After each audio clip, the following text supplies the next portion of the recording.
Уважаеми зрители, следващия ни гост знае как се става звезда в Америка, макар да тръгва от малкия български град Тервел с английска филология в джоба и една ясна цел. Той минава през най-тежките школи и излиза на сцената под българския флаг с прозвището Българският хан. Дамян Попов-Тангра е човекът, който не просто се бори отвъд океана, а постави основите на първата българска кетч академия. Добре дошъл! Тук е и неговата любима Йоана Йорданова. Добре сте ни дошли. Добре дошли. Добре заварили. Благодаря за поканата. Колко често се връщате в България? Опитваме се всяка година. Благодарение на кетча и на шоутата, които започнахме да правим, започнах да се връщам по-често. Мисля, че това е първата година, откакто сме в Щатите, където се върнахме няколко пъти вече, което винаги България ни е толкова мила. Говорихме се за храна, естествено роднини, приятели. Няма как да не ни липсва. Така че винаги се опитваме колкото можем по-често, за по-дълго да оставяме. Но истината е, че комбинираме двата живота. И тук, и в Щатите. И правим всичко възможно да сме на двете места. Нека се върнем тогава на детските години, когато си мечтал, преди да комбинираш между Америка и България. Какво да те беше? Какво ти беше детството в Тервел? Ами, на мен много ми харесва детството ми.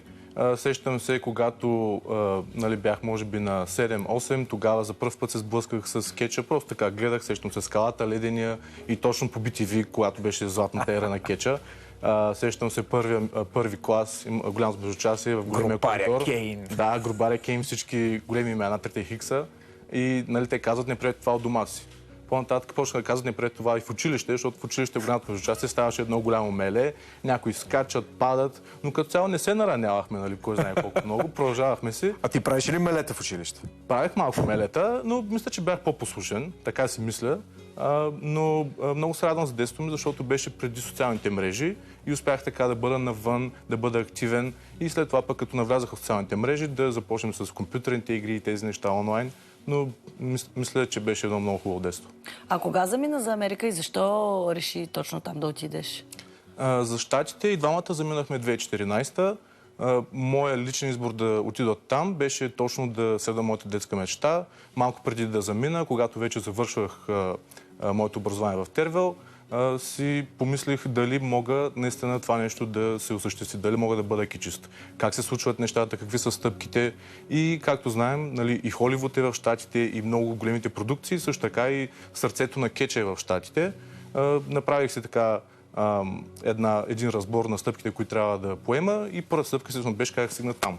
Отидох, поработих си доста, имах малко възможност вече да ходя по различни шоута, да пробвам.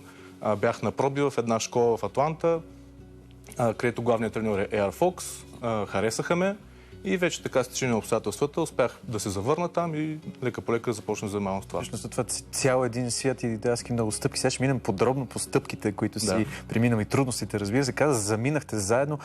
Вие от тук се познавате и заедно решавате да заминете или? Не, ние всъщност се запознахме в Охайо.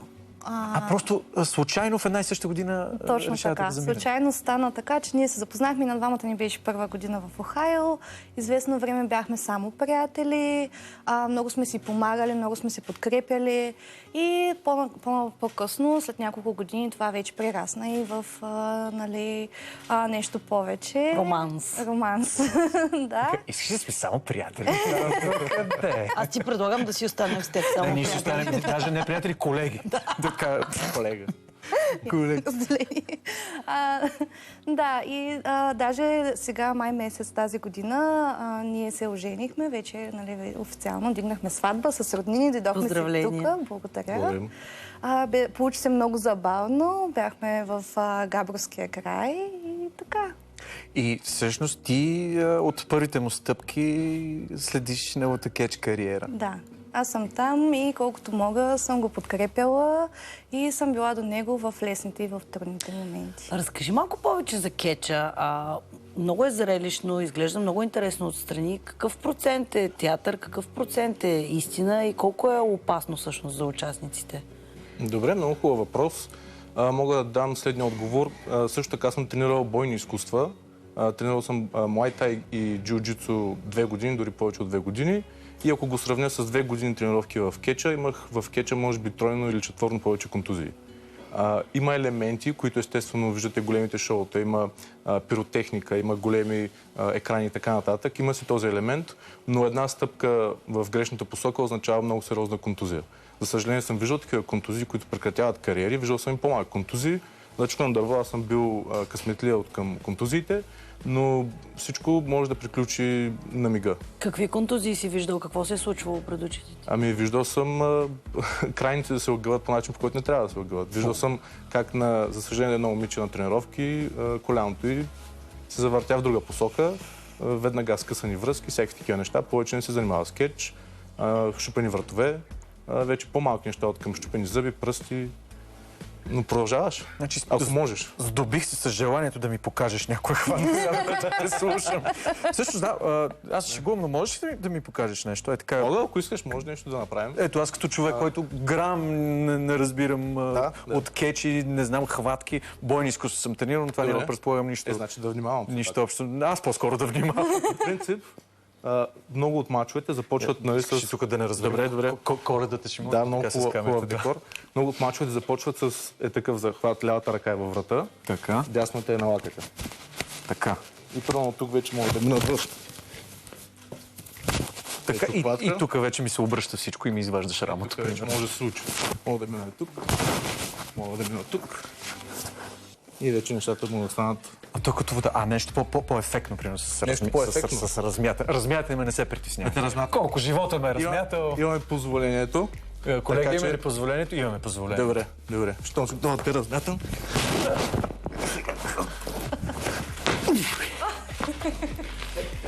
Това беше всичко от нас, уважаеми зрители. Останете за спрети опит. Време за лакът. Беше удоволствие. Беше удоволствие да изпитам този ужас. Честно да ти кажа, за мен беше удоволствие да гледам. Тили. Добре си, нали? Не, добре се. Може да продължим. Не, ти го направи много професионално. Аз изцяло ти си доверих. Ние в началото с Оля много обърнахме внимание на името ти. Дамян. Дамян. Даже си мислихме, че като го изписваме и като го обявяваме в началото на предаването, зрителите ще си помислят, че сме направили правописна грешка, ще си кажат тези от преди обед неграмотни. Дамян. Откъде идва името? Откъде идва псевдонима?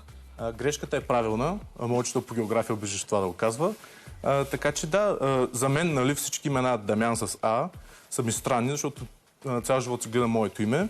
И на мен, това, което са ми казали моите родители, мамите от здравейте, ми казаха, че да съм по-различен. Така са го записали, да е по-различно, на тях ми звучало по-добре. Нямам друго обяснение. Иначе псевдонима Тангра идва естествено от прабългарския бог Тангра, върховния бог на небето на прабългарите.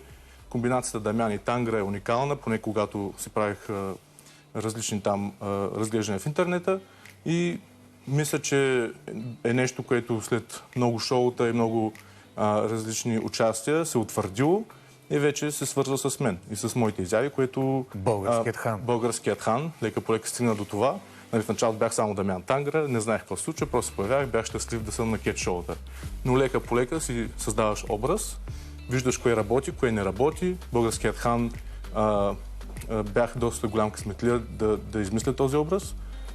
Почва да се получават нещата и дори американците, други чужденци, където съм бил в чужбина, има нещо, което много ги дърпа към нашата митология, към нашата история. Българските ханове са известни с това, че са били справедливи до известна степен, но и много добри войни, и много добри пълководци. Когато те обявяват, когато излизаш на ринга и когато кажат българския хан, виждаш ли ги да треперят? Виждаш ли реакция от твоите противници? Да, със сигурност виждам. Жена ти клати глава. Да, тя също е била на много шоу. Много доволна, клати глава. Да, има такава реакция. Естествено, нали, когато чуят и Тангра, особено когато го обявят, го кажат с едно грубо Р, те веднага свързват с чужденец, той е страшен. Нали, има такъв момент. И ще ни разхвърли. Да, и сега ще ни разхвърли.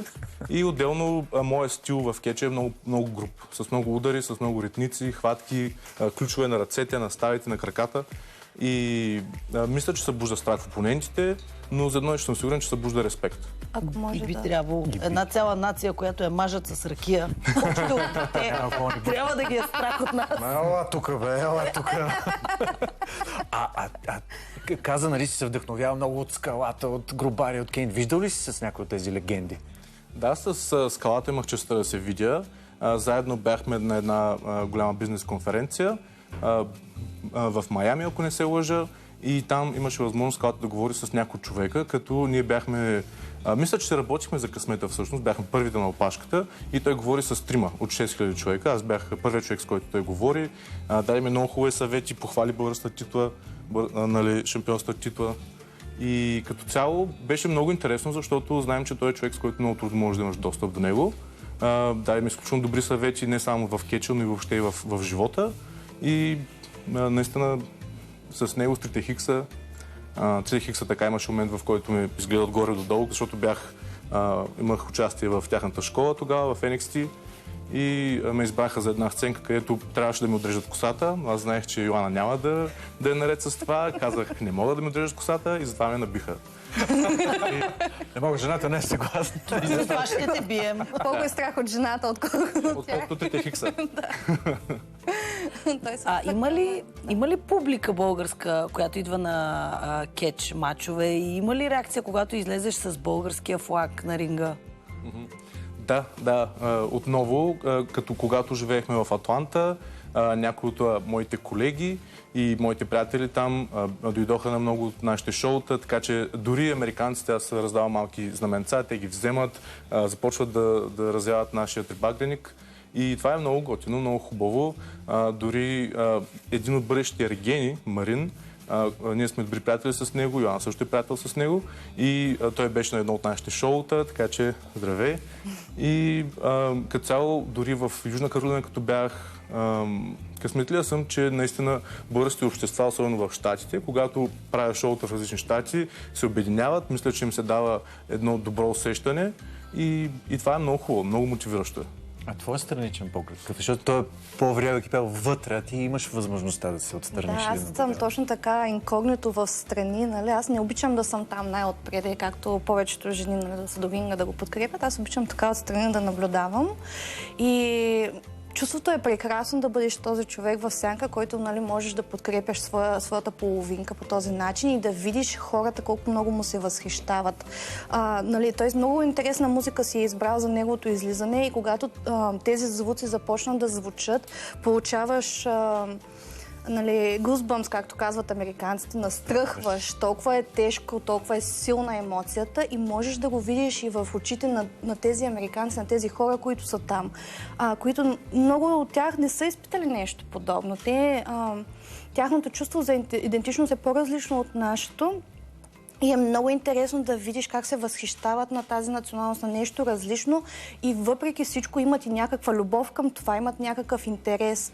И винаги ми е било много интересно как ние като чужденци всъщност можем да имаме фенове там и да имаме подкрепа там дори от тях и тези хора да се раздават. Има хора, примерно, подготвят се, носят му кукита, такива бисквитки. Децата са големи фенове, носят се тениски, обличат се като него, винаги са там за снимки, само като им обърне внимание и те вече треперят и се радват. Просто е много интересно да гледаш тези емоции, как той успява да даде такава позитивна емоция на другите хора. Но това вече са плодовете на твоя труд и усилия. В един подкаст, един мой колега, между другото, Галин Найденов, ти беше споменал, че в началото си мислиш, че отиваш и някой ще ти подаде ръка, но всъщност се оказва, че ти подаваш едни пари, тази ръка ги взима тези пари и след това започва този процес. Ще разкажеш ли точно за този начален процес? Да, началният процес, точно с Галин, когато направихме разговора, е, че има едно такова очакване в някои от тези среди, в шоу-бизнес средите, че нещо някой ти дължи. Никой нищо не ти дължи. В моя случай, в кетча, в много други такива случаи като моите, трябва да се заплатиш някой да те обучи на хватките, дори да ти даде знания как да създадеш образа, въобще от към дрехи, как да маневрираш между различните компании, с които работиш. И това нещо, точно както ти каза, става въпрос за плащаш. Някой идва, взема ти паричките, но ти дава това знание. За мой късмет успях в началото да бъда ученик на Air Fox, както казах в Атланта. Тази година януари бях в школата на Сет Ролинс, който е бивш световен шампион, Марек Брейв, който е неговия съотборник, и Мат Мейдей. Като мога да кажа, че нали, когато заплатиш за основата, след това можеш да използваш в едни по-големи школи и академии и отново заплащаш, няма как без да заплатиш. И вече наистина да минеш от, може би си най-добрите 80% в света, сега е момента да качиш нивото. И да, това е като цяло. Ти очевидно инвестираш много, за да достигнеш нивото, на което си. Изкарваш ли пари, кечист къща, храни ли? Може да питаме нея, да. Мисля, че храни с различни комбинации също така. Какви бяха отначало хонорарите ти, когато започна? Те в Щатите имат едно изказване, нали, че хонорарът ти за днешния матч е да те зависят и да дадат хот-дог. Нали, да, като за съжаление, малко е така дивия запад за сега в много компании и първите начални матчове често пъти са безплатни. Те са твоето интервю, за да види човека, който държи компанията, дали ставаш, дали може да види нещо в теб. Или пък, дори да не види нещо в теб, може би той вижда нещо друго, което може да използва за друг образ, който той е създал. Има много такива ситуации, дори в Световната федерация. В началото не се правят много пари, но сега с социалните мрежи, с много други различни канали, които може да използваш, да, могат да се правят пари. Ние си имаме и собствен семейен бизнес, което също естествено подпомага, но... Който е извън кетча, предполагам. Който е извън кетча, да. Но с кетча има много приятели, които само с това се занимават. И да, мисля, че кетчист може да храни къща, дори вече, ако си в големите шоута, може да храниш няколко къщи. Няколко къщи. Какъв е този колан? Разкажи ни за него. Да, това е българският шампионски пояс. В момента аз съм шампиона в българската кетч лига. Това е първата кетч лига в България може би от много време насам. Имахме шоу септември месец, първи сблъсък. Сега януари имаме нашето второ шоу, Зимна заплаха. Преди няколко дни пък имаше благотворително кетч шоу, където забраха много хубави суми за благотворителна кауза, което показва, че лека по лека има интерес в България. Има много кетчисти, които в момента тренират в Българската кетч академия, развиват се, правят шоута не само тук, но и в Европа. И това, когато нали, Йоана помогна и Елтимир, Елто, направихме семинар в Габрово преди няколко години. Лека по лека започнаха да се задвижват нещата и в момента да видим тези резултати е изключително хубаво. Надминаха всичките ми очаквания и също така искам да кажа, че публиката като цяло в България е уникална. Последното шоу, което бях част първи сблъсък, беше наистина, в момента даже като сетя ще настръхна, уникален заряд. Всички бяха от началото до края на 100%, дори на 120%. И наистина аз съм възхитен от всичко, което се случва до момента. Какви са кетч кандидатите, които идват в академията? Кетч кандидатите? Има много кетч кандидати и сега никой да не се сърди, ако забравя някой, но Ник Ести, има шахматиста, има Коби, има Алекс Шарков, който така е малко спречквания. Има много хора от Европа, които също искат да идват. Какви са като хора? С различни професии, по характер? Да, много са различни. Това е едно от интересните неща за кетча, че всеки, независимо от дали си висок, нисък, по-пълен, по-слаб, няма значение, по някакъв начин, ако можеш да си го интегрираш в образа в кетча, има начин да проработи. Шахматист ли е? Шахматиста, всъщност, публиката избра да е шахматист. Той трябваше да бъде, ако не се бъркам, състезател от такива бързите Формула 1 или нещо от сорта, но имаше гащи, нали, бяло и черно. И публиката в София каза, той е шахматиста. Шахматиста, край. Имаше конфликт дали да е шахматист. Мисля, че вече е шахматист, така че... Той и да не иска вече. Какви качества трябва да има човек, за да се захване с кетч? Очевидно това не е нещо, което е за всеки. Със сигурност трябва да имаш физическа подготовка много сериозна. Един мертък като мен може ли да стане кетчист? Между другото, така като те завъртях, да, аз това ще да кажа. Мисля, че може. 25 януари правим шоу Зимна заплаха, така че заповядай. И ти си поканя естествено. Би го подкрепила винаги, стига да го гледам как някой го върти на ринга. Виж пък колко създава проблеми, тогава е момента за един шамар. Но да, да си кетчист, трябва да си много добре физически. Много време, нали, 2000-та година, така кетчисти изглеждаха като бодибилдъри, едва ли не, което не е лошо. Също има този тип кетчисти, но сега много хора залагат на това да са функционални, за това, защото има много падания. Много падания, много наранявания. Като цяло, особено когато започваш да ставаш по-успешен, имаш много шоута, които трябва да правиш всяка седмица, уикенд след уикенд, дори делничните дни.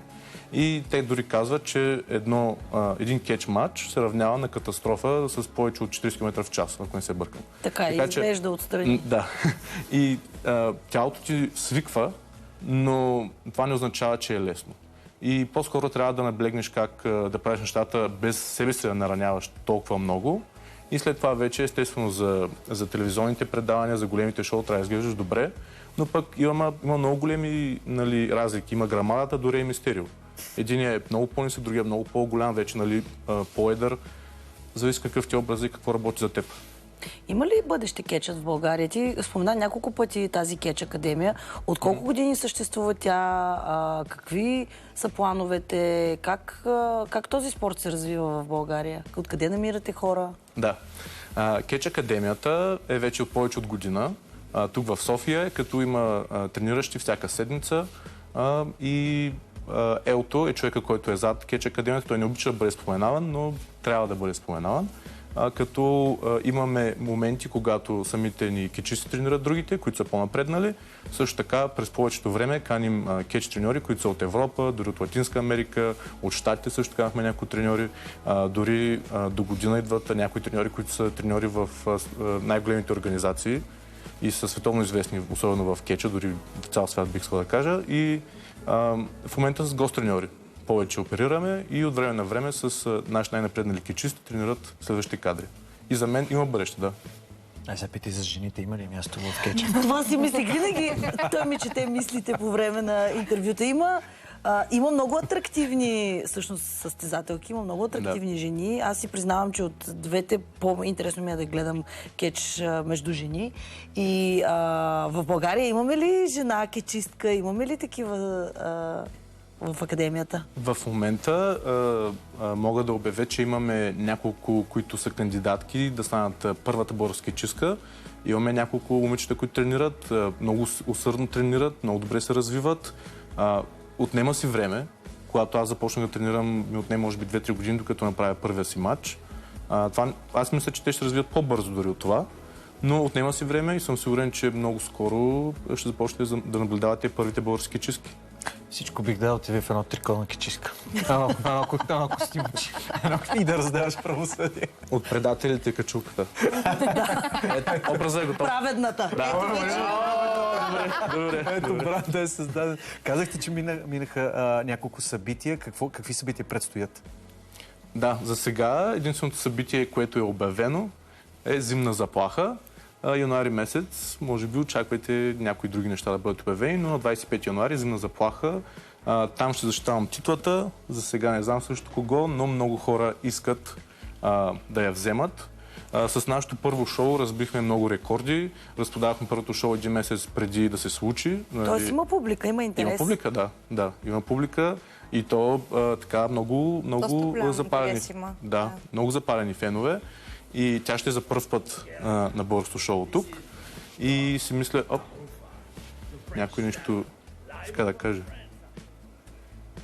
Гледаме в момента покритие от нашите колеги с твой опонент. Защо съм най-добрия във Франция? Нещо ти се надъхва, ми се струва така. Нещо се надъхва, аз го знам кой е той човек, но сега разбирам, че ми е опонент. Честито първо преди обед. Нещо ти се надъхва. Налагало ли ти се... Том Руфа. Добре. Добре, имате си начини. Супер, ексклюзивно. Да си подготвен. Налагало ли ти се в живота да употребяваш хватки от кетча? Примерно в градския транспорт. Точно в градския транспорт не, но за съжаление ми се е налагало. Имаше моменти, когато съм работил като охрана, още в началото на моята кариера и тези хватки, които са полза да спреш някой, когато се бие, съм ги използвал и си работят. Той много обича да си експериментира с когато създава някоя нова хватка с мене първо. Така си ги експериментира. Любимото му е или вкъщи, или ако отидем на море да се къпим във водата, там вече почва. Аз просто искам спокойствие да съм отстранен. Значи ти си спаринг партньора на българския хан, така ли да... До някаква степен, да. Тази хватка, която тя направих на теб, измислих с нея. Той че знам какво ти беше. Не, това е невероятно. Добре, ти как реагираш на тези експерименти? Ами, както и да реагирам, много не го зачитат, не си продължава. Но помагам, когато може, помагам, но да. Като цяло обичам така да се стоя на спокойствие, да си гледам отстрани. Аз Ти пожелавам ти на теб спокойствието, на тебе висоти в кетча и да идваш тук да ни разказваш за поредните колани, които ще спечелиш. Много ви благодаря. Успех на 25-ти. Много благодарим за това гостуване. Преди да приключим, имаме малка изненада за вас подготвена, ако може да ви я дам. Под нашата елха. Под вашата елха дядо Коледа мина набързо и ви остави нещичко тук. Искаш ли да помогнеш? Има тениски и страхотно. за двама ви. Това е розетата от Плиска, нали така? Да, с неговото лого сложено. Тангра, вижте, уважаеми зрители. Логото, това е. Да. Ето. Много благодарим. Ето сега си ги слагаме, така ще водим по-нататък преди обед. На 25-ти може да отидем като фен-клуб. Разбира се, договорен. Добре дошли сте. Благодарим ви много още веднъж. Успех ви пожелаваме. Вие, скъпи приятели, останете с нас и след рекламите, защото отиваме на гости